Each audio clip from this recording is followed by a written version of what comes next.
Hello and welcome to another Raggy's Beer Review. So today we're going over to St Austell Brewery based in Cornwall for their Cornish Best. I'm not sure if I've had this before. Even if I have, it's nice to go back to a good beer. Crafted ale, 3.4%, so slightly on the low side of the ABV spectrum. Cornish Best is a well-balanced, easy-drinking ale. Rich malt and biscuit notes complement subtle fruit and toffee flavours and a hint of bitterness. A moreish, sessionable ale full of character. It actually says it's brewed in Warmley, South Gloucestershire. I thought it was Cornwall. Oh no, it says Cornwall there. Now, I have no idea where Gloucestershire is in relation to Cornwall, so and obviously I have no maps in front of me, so I can't double check on my phone.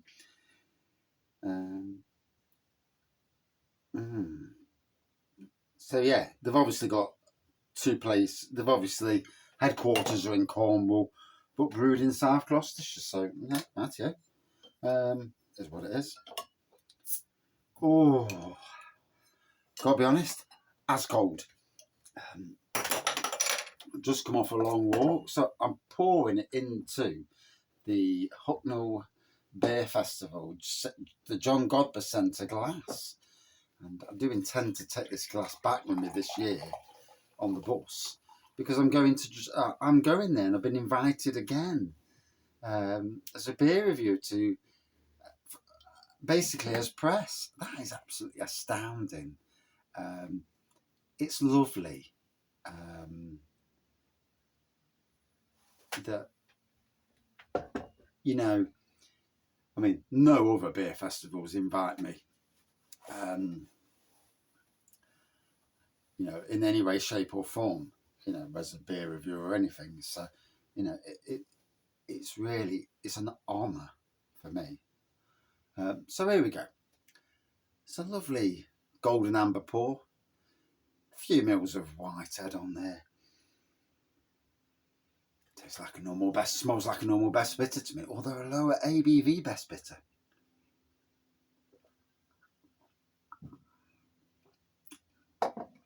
Toffee, malty, caramel, hints. Oh, bless you.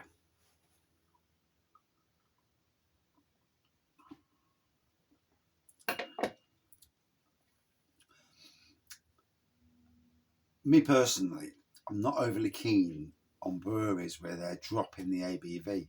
However, if it's done in a way that the taste of the beer is the same, and the only people who know this are the people who drink the beer day in, day out, because they'll come to the beer and it'll be like, "Whoa, what's this?"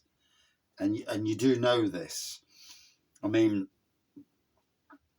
I've gone to pubs and local beers, local to me. I'm not on about St Austell here.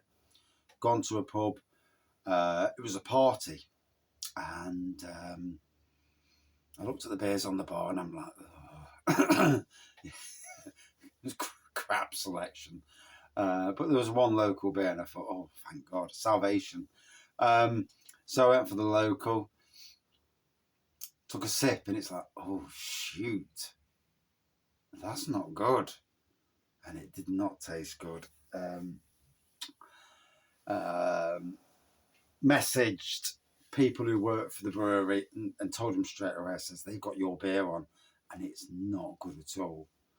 And obviously that's a detriment to the brewery because, like you go anywhere, you drink a beer and the beer's not good. And then he said a swear word. But if the beer's not good, then you're likely to say, oh, I'm not touching that again. If you see it ever again.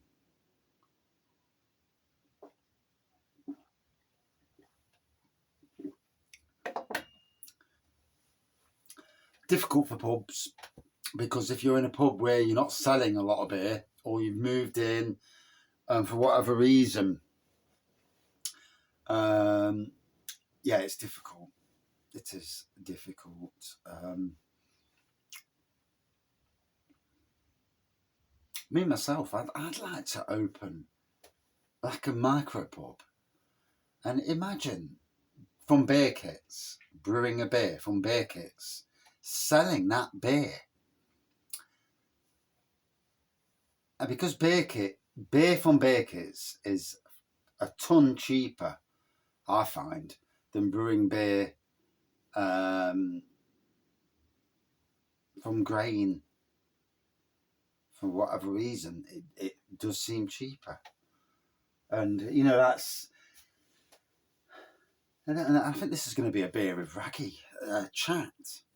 Because could you imagine that if you brewed all your own beer, but would the breweries allow you to do that, to sell their beer as their beer?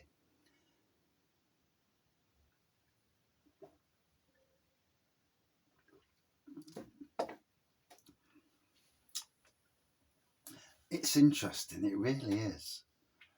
I don't think you could do it in a big city.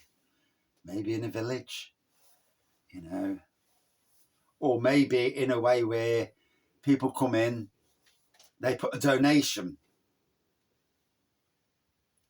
for the beer for that night, or on the way out they leave a donation to pay for the beer that they've drank and sample your beer. Now in some ways, I could open up the Raggy's tap room in that way, where people come in, they drink what they bloody like, as much as they like of my home brew. You know, pour my beer, and you know, at the end of the night, they chuck whatever money in. You know, if it's £2.50 a pint and they've had 10, 25 quid, buff. And yeah, it's an interesting idea. I don't think it's legally doable or anything, but an interesting idea nonetheless. And I do want to go down. I've got this urge this year to go down, go through as many different beer kits as possible, brewing the beer, and beers that I know I'm going to at least have a drink of, and maybe not lagers, because I've done homebrew lager before and it's inherently shite.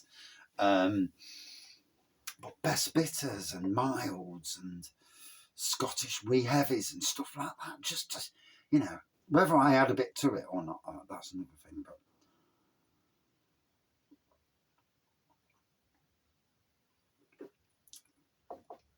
or brew short.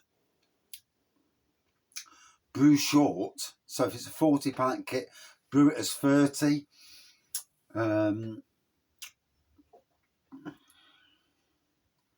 It's interesting. It really is interesting to see if it'd work. Oh gosh, I'm really, really, really, really cold. Really cold.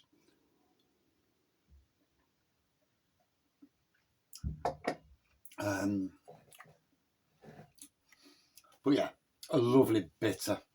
St Austell Best, 3.4%. I can see where St Austell, however you pronounce them, I can see where they're going.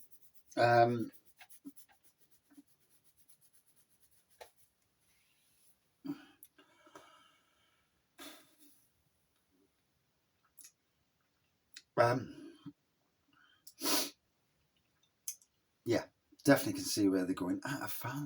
Ooh.